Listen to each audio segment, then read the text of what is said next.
क्या फायदे हैं अगर आप माफी मांगते हैं रिश्तों में? तो क्या फायदा है? सबसे पहली बात है कि आपका इमोशनल बॉन्डिंग बहुत बेटर हो जाएगा।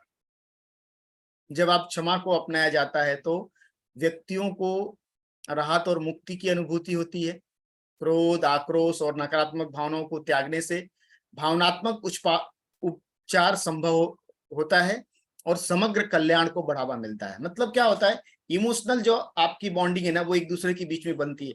और सबसे बड़ा पति पत्नी के रिश्तों में जो तकलीफ होती है उसमें इमोशनल बॉन्डिंग की कमी होती है। बहुत ही बेटर रूप में आपकी इमोशनल बॉन्डिंग बेहतर हो जाती है। ठीक है। उसके अलावा दूसरा बेनिफिट क्या है, अगर आप फॉरगिव करते हो तो जो फेथ है वो स्ट्रांग होता है और हस्बैंड वाइफ में जो इंटीमेसी वो बढ़ती है। ठीक है। मतलब रिश्तों में आप माफ करके, रिश्तों में फॉरगिवनेस को अपनाकर आप अपने पास्ट को भुलाने की दिशा में एक कदम आगे बढ़ जाते हैं। मतलब क्या होता है कि एक हम एग्जाम्पल लेंगे तो आपको समझ में आएगा कि ऐसे जोड़े पर हम कपल पर विचार करें जहां एक साथी ने दूसरे को धोखा दिया है। ठीक है, किसी ने एक ने धोखा दे दिया है, बट आप फॉरगिव कर रहे हो। तो जब आप फॉरगिव कर रहोगे ना, तो धोखा दिया गया साथी फिर से भरोसा करना चुन सकता है और परिणाम स्वरूप रिश्ता मजबूत हो सकता है, जिससे आपसी प्यार में इंटीमेसी और बढ़ जाएगी। अगर आप एक बार कोई रिश्ता में किसी ने एक ने गलती कर दी किसी भी तरह की और आपने माफ कर दिया फिर भी उसको, तो वो जो प्यार है आपका पहले से और बेटर हो जाएगा। ठीक है, आप अगर माफी देते हो तो ये बहुत इंपॉर्टेंट है, बट आप उसके बाद फेथफुल रहना चाहिए। कम्युनिकेशन जो है ना वो बेस्ट हो जाएगी और शिकायतें और नाराजगी दूर करके व्यक्ति रचनात्मक बातचीत में संलग्न हो सकते हैं। जब आप लोगों को माफ करते हैं ना, तो दूसरा व्यक्ति जो उसका जो है दृष्टिकोण, उसके आप दृष्टिकोण को समझने की इच्छा को आप इंक्रीज करते हो, क्योंकि वो क्यों ऐसा किया, किस वजह से किया। आपने माफ तो कर दिया, लेकिन सामने वाला सोचता है इसके साथ मैंने गलत किया फिर भी ये मेरे साथ अच्छा कर रहा है। ठीक है, ये बहुत बड़ी बात होती है सब, कि मैंने इसके साथ तो गलत किया लेकिन इसने फिर भी मेरे साथ अच्छा किया। तो ये आप उसमें आपका जो ये वो बेटर हो जाता है। उपचार और मेल मिलाप को बढ़ावा देता है। मतलब माफी शब्द जो है रिश्तों में सुधार और मेल मिलाप की सुविधा प्रदान करती है। ये दोनों पक्षों को हुए दर्द को स्वीकार करने और जो भी अभी तक प्रॉब्लम हो गई थी उसको रिपेयर करने में काम करता है। ठीक है, आपको एक अवसर प्रदान करता है। आप फॉरगिवनेस के माध्यम से अतीत को भुलाकर एक ग्रोथ के रास्ते पे, मतलब विकास और नए सिरे से जुड़ाव वाले भविष्य को अपनाने का विकल्प चुन सकते हैं। अगर आप फॉरगिव करते हैं ना, उसके बाद रिश्ते और ज्यादा बेहतर हो जाते हैं। हम यहाँ पे कुछ कपल्स को आपको लाइव में टेस्टिमोनियल दिखाएंगे, उन्होंने जब फॉरगिव किया तो उससे क्या फायदा हुआ, उन्होंने रिश्तों में क्या ये जो फायदे मैं बता रहा हूँ तो उनको बताएंगे आपको टेस्ट लाइव सेशन में। आप रुकना लास्ट तक, लास्ट में आपको हम दो तीन कपल्स से मिलाएंगे जो बताएंगे आपको कि उन्होंने कैसे इसको किया। देखो, फॉरगिवनेस के माध्यम से व्यक्ति शिकायतें दूर करना सीखते हैं, अंडरस्टैंडिंग का प्रैक्टिस करते हैं और दूसरों के प्रति आपका जो सहानुभूति की अधिक भावना विकसित हो जाती है। ये जो आपके पर्सनल ग्रोथ और रिश्तों में से आगे बढ़ाता है और जीवन के बहुत सारे पहलुओं पर पॉजिटिव इफेक्ट डालता है। जैसे हम एक एग्जांपल लेते हैं कि अगर कोई आपका कलीग है और गलती के लिए आप माफ करने से क्या होगा, सहानुभूति और करुणा को बढ़ावा मिल सकता है, जिससे वो अधिक सपोर्टिव वातावरण तैयार हो जाता है। अगर आपने उसको माफ कर दिया, उसने गलती की और आपने माफ कर दिया, तो क्या होगा, वो पहले से ज्यादा आपको सपोर्ट करेगा। ठीक है, और इसके बाद हम आते हैं नाराजगी और नकारात्मक चक्र में कमी आ जाती है। अगर आप फॉरगिवनेस करते हैं ना, तो जो भी आपके अनसुलझे संघर्ष हैं, स्ट्रगल्स हैं और छिपी हुई नाराजगी, वो रिश्तों में नकारात्मक चक्रों को पैदा कर सकती है। हालांकि क्षमा व्यक्तियों को नकारात्मक भावनाओं को छोड़ने और एक नई शुरुआत करने की अनुमति देकर इस चक्र को तोड़ देती है। माफ करके व्यक्ति अतीत के मुद्दों की पुनरावृत्ति को रोक सकते हैं और आगे बढ़ते हुए एक स्वस्थ और अधिक सामंजस्यपूर्ण संबंध विकसित कर सकते हैं। देखो, फॉरगिवनेस से आपको क्या होगा कि फॉरगिवनेस करने से जो भी आपके पास्ट के चीजें हैं ना, वो धीरे धीरे धीरे खत्म होने लगेगी। आपको प्रेजेंट में रहना सीखना पड़ेगा। माफ करने का मतलब क्या है? किसी कैदी को आजाद करना है और ये जानना कि आप ही वो कैदी हो। माफ करने से क्या होगा? फॉरगिवनेस करने से क्या होगा? जैसे आप किसी कैदी को रिहा कर देते हो तो वो कैसा आजाद महसूस करता है। तो जब आप फॉरगिव करते हो ना, तो आप अपने आप को आजाद कर देते हो। आप ही वो कैदी हो जिसको ये सब चीजों की जरूरत थी। ठीक है, अब देखिए कौन सा तरीका है, कौन से क्षेत्र है। जैसे रिश्ते हैं, उसमें आपको शर्त और शर्त रहित, ठीक है, दो तरह का देखा होगा आपने। हेल्थ है, उसमें मेल मिलाप या कोई मेल मिलाप नहीं। धन और कैरियर, जो अपना मतलब मनी और कैरियर्स में जो है वो मिलकर हो या एक तरफा।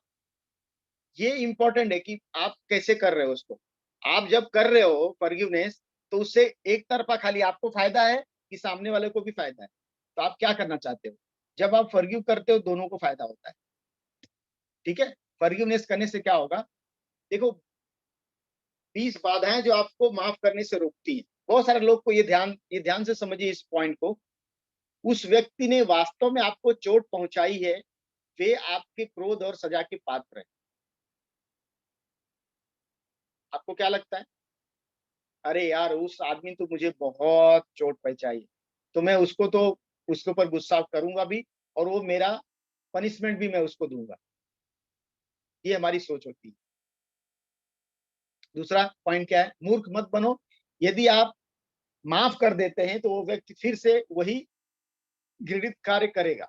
आपकी इसी सोच, ये भी सही नहीं है। यदि आप माफ करते हैं तो आप कमजोर माने जाएंगे। ये सब प्रॉब्लम है जिसकी वजह से हम माफी देते नहीं है लोगों। यदि आप उस व्यक्ति को माफ कर देते हैं तो यह उन्हें सही बताने के समान। ठीक है, केवल कम आत्मसम्मान वाला व्यक्ति ही उस व्यक्ति को माफ करने पर विचार करेगा। लगता है कि अगर मैंने माफ कर दिया तो मेरा आत्मसम्मान बहुत कम हो गया। जब आप माफ नहीं करते हैं तो यह दूसरे व्यक्ति को नियंत्रित करने जैसा है। नियंत्रण अहंकार को सुरक्षित रखने का सबसे अच्छा तरीका है। अपने और आपको ठेस पहुंचाने वाले व्यक्ति के बीच दूरी बनाए रखने का सबसे अच्छा तरीका यह है कि आप उन्हें कभी माफ न करें। लोग यही सोचते हैं कि माफ मत करो। अपनी माफी को रोके रखें, क्योंकि यह अच्छा महसूस करने का एक तरीका है। जो माफ करता है ना, वो ज्यादा बेटर होता है। ये ना कि जो ऐसे ही अपने आप को रखता है, वो सही नहीं है। जो माफ कर देता है, उसकी गलती न रहते हुए भी माफ कर देता है। गलती है तब तो ठीक है, नहीं गलती तो भी माफ कर देता है, वो सबसे इंपॉर्टेंट। पूर्ण स्वीकृति और के लिए जो अब मतलब कोई भी चीज को एक्सेप्ट करना बहुत इंपॉर्टेंट। देखो, फॉरगिवनेस ना करने के लिए बहुत लोग को सबसे बड़ी बात है ना, एक्सेप्टेंस की प्रॉब्लम है। मतलब स्वीकार करने की जो शक्ति है ना, वो बहुत इंपॉर्टेंट है कि आपको पूर्ण स्वीकृति देना है। ठीक है, तो सबसे पहली बात की स्पष्ट करें कि जो कुछ घटित हुआ था उसके बारे में आप क्या महसूस करते हैं। आपको घटना खराब लग रही है, अच्छा लग रही है, उसमें गलती किसकी है वो अलग बात होगी।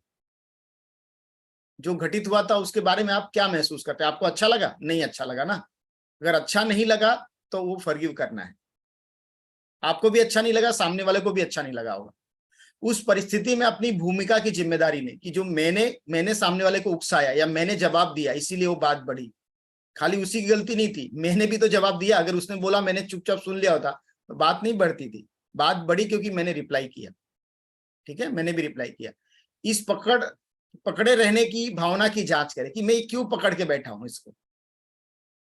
हो गया, बात हो गया, लेकिन अभी भी मैंने उसको पकड़ के मैं बैठा हूं, क्यों बैठा हूं? बेहतर महसूस करने के लिए जो आवश्यक है उसे करें। आपकी फीलिंग अच्छी, जब तक आपको गलत फीलिंग आ रही है ना, आप लाइफ में कभी आगे नहीं बढ़ सकते हो। अगर आपने किसी के प्रति नफरत, द्वेष, ये सब फीलिंग लेके बैठे हो, फॉरगिव नहीं कर रहे हो, तो जो बेहतर महसूस करने के लिए जो आवश्यक है वो करिए। आपको हैप्पीनेस फीलिंग होनी चाहिए, तो वो आपको करना पड़ेगा। विकल्पों में स्वीकृति और क्षमा को स्पष्ट करें। मतलब पहली बात है कि आपको ये चुनना है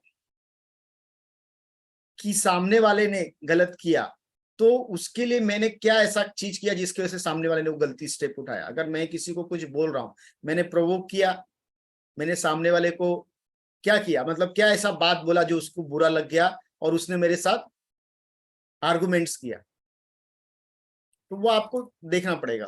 अवास्तविक नियमों और अपेक्षाओं को त्यागें। बहुत लोग को बहुत कुछ उनके जो सामने वाले से अनरियलिस्टिक एक्सपेक्टेशंस होती है या कुछ अनरियलिस्टिक नियम बना के रखे हैं। बहू आई है तो ये करना चाहिए, ये आया तो वो करना चाहिए, ऐसा सब कुछ नहीं है। ये आगे अजय भाई, ये गलती को व्यक्तिगत रूप से ना लें, सामने वाले के साथ अपने नए रिश्ते पर निर्णय लें, सकारात्मकता पर ध्यान दें, मतलब जो भी पॉजिटिवनेस है ना उस पर ध्यान दें, सराहना करें लोगों की, सुधार करें, जुड़े और सुरक्षा करें, अपने मूल लक्ष्यों को पूरा करने का प्रयास करें, जो आपके गोल से उसके ऊपर आपको ध्यान करें, और एक सक्सेस स्टोरी बनाएं अपनी, ना कि फेलियर वाली स्टोरी बनाएं, ना कि झगड़े वाली स्टोरी बनाएं। ठीक है, तो खुद को क्षमा करने की से क्या होगा, देखो दूसरों को क्षमा करना, दूसरों से अपनी गलती के लिए माफी मांगना अच्छी बात है, परंतु जब तक खुद को माफ नहीं किया तब तक सही शुरुआत नहीं हुई, क्योंकि आप वही दे पाओगे जो आपके पास होगा। इसलिए सबसे पहले मैं खुद को माफ करता हूं, वो बहुत इंपॉर्टेंट है। ठीक है, घटना का प्रभाव क्या है, आपको तकलीफ हुई तो तकलीफ क्या थी, सकारात्मक थी कि नकारात्मक थी? अगर किसी ने आपको कुछ बोला, उससे आपको लगा अरे आप ये नहीं कर पाए, और आपने उसको पॉजिटिव लिया, चलो मैं ये करके दिखाता हूं, और आपने उसको गलत तरीके से ले लिया, क्या तकलीफ जो आपको हुई वो घटना का कैसी थी, पॉजिटिव है निगेटिव है? पीड़ित मानसिकता, गुस्सा और आक्रोश है, इनकार कर रहे हो, स्वयं को दोष मान रहे हो, स्वयं को दोष दे रहे हो, आप स्वयं का दोष मानना, ये है। दूसरा है उत्तरजीवी, स्वीकार और माफी। बच्चा रहेगा उसको गाली दे देते, तो बच्चे को चिल्ला देते, तू तो गधा है, तेरे को समझ में नहीं आता है, हर बार गिरा देता है, एक अरे जानबूझ के नहीं किया उसने, गिर गया। तो वो इम्पोर्टेंट है। ये सब लोग को दिखते हैं लक्षण, गलती के बारे में सोचकर ही आपका जो भावनात्मक रूप से परेशान हो जाते हैं या शारीरिक रूप से परेशान हो जाते हैं। देखो अगर आप इमोशनली परेशान हो रहे हैं ना, और आपको वो पता भी नहीं चलेगा, और बहुत बार आपको दर्द होता है, शारीरिक रूप से भी दिक्कत होती है, अगर आप फॉरगिव नहीं कर पा रहे ना, तो आपका जो स्ट्रेस है वो आपके शरीर पे भी दिखेगा। अपने जीवन में अच्छी चीजों से ज्यादा गलती के प्रति जुनूनी होना, इसके बारे में अपने मन में बार बार कहानी कहना, यह आपके जीवन के किसी क्षेत्र में आगे बढ़ने में बाधक बनता है। अगर आप माफ नहीं करोगे ना, तो आपके लाइफ के हर एक क्षेत्र में आपको आगे बढ़ने से रोक देगा ये। आत्म करुणा और स्वीकृति का विकास। ठीक है, इसमें क्या होता है कि आप खुद का मतलब सेल्फ डेवलपमेंट आपका तब होगा ना जब आप उसको फॉरगिव करोगे, नहीं तो क्या होगा कि आप खुद को भी दोष देने लगोगे, अरे मैंने उसमें पढ़ाई नहीं की, नहीं तो मैंने पढ़ लिया होता तो ये कर लिया होता, वो कर लिया होता, या मेरे माँ बाप ने ये नहीं, ये सब चीज आने लगता है। ठीक है, ये आगे का अजय भाई लिखा है इसमें कि माता पिता का जो कमिटमेंट होता है ना, बच्चे वो कभी कभी लेके बढ़ते रहते हैं। देखो सबसे इंपॉर्टेंट है कि स्वयं क्षमा में दूसरों को क्षमा प्रदान करने की क्षमता भी शामिल है। इसके लिए उन लोगों के प्रति आक्रोश और कड़वाहट को दूर करने की आवश्यकता है जिन्होंने हमारे साथ अन्याय किया। जो लोग ने आपके साथ अन्याय किया ना, जिससे एक स्वस्थ भावनात्मक स्थिति को आपको बढ़ावा मिलता है, अगर उनको आप माफ कर दोगे ना तो आपकी लाइफ बहुत बेस्ट हो जाएगी। ठीक है, उदाहरण के लिए यदि कोई व्यक्ति तनावपूर्ण, जैसे भाई बहन के रिश्ते में अपनी भूमिका के लिए खुद को माफ कर देना है, तो वो अपने भाई बहन को माफ कर सकता है और बंधन को सुधारने की दिशा में काम कर सकता है। ये सब इसी तरह हस्बैंड वाइफ के बारे में भी वही है कि अगर आप हस्बैंड वाइफ में कोई कुछ कर रहा है तो भी आपको माफ कर देना है, और उस चोट से बाहर, उस चोट से निकलना बाहर, वो एक आर्ट है। बोलते ना लाइफ इज क्या है, जीवन क्या है, एक कला है, आर्ट है। लाइफ को में स्ट्रगल सबके लाइफ में होगा, लेकिन उस लाइफ को स्ट्रगल करते हुए भी आगे बढ़ना एक आर्ट है। बिना परेशान हुए गलती के बारे में सोच सकते हैं, क्या इसमें मेरा क्या फायदा है, कोई सीखी क्या मैंने। आपको ये देखना कि ये जो घटना, इससे मुझे, जैसे अभी उस दिन सेशन चल रहा था तो हम लोग डिस्कशन करने लगे सब लोग, और हम लोग वो मीटिंग करने वाले थे, एक मेडिटेशन था, बट वो मेडिटेशन नहीं हुआ। तो लोग सोचने लगा अरे सर ने तो बोला था मेडिटेशन करेंगे, तो अच्छा हुआ, मैं उसमें अच्छा सोचने लगा। क्या अच्छा सोचने लगा, 2 नए स्टूडेंट आए हमारे पास, उन लोग को वो मेडिटेशन मिल जाएगा। 2-3 लोग उस दिन बिजी थे, अटेंड नहीं गए, तो 5 नए लोगों को वो सेशन मिलेगा लाइव मंडे को। तो मैं उसमें पॉजिटिव देखा, निगेटिव नहीं देखा। दूसरा पॉजिटिव क्या था, बहुत सारे लोग को सवाल आ रहे थे कि कैसे क्या होगा, इसका क्या, कार्मिक अकाउंट का हमारा चल रहा है, हैप्पी मनी और कार्मिक का एक कोर्स चल रहा है, कार्मिक को कैसे हमको सेटल करना, उसके ऊपर बहुत सवाल था। लोग सबके सवाल के जवाब मिल गए उस दिन। तो 2 पॉजिटिव चीजें हो गई, उसमें नेगेटिव कुछ नहीं हुआ।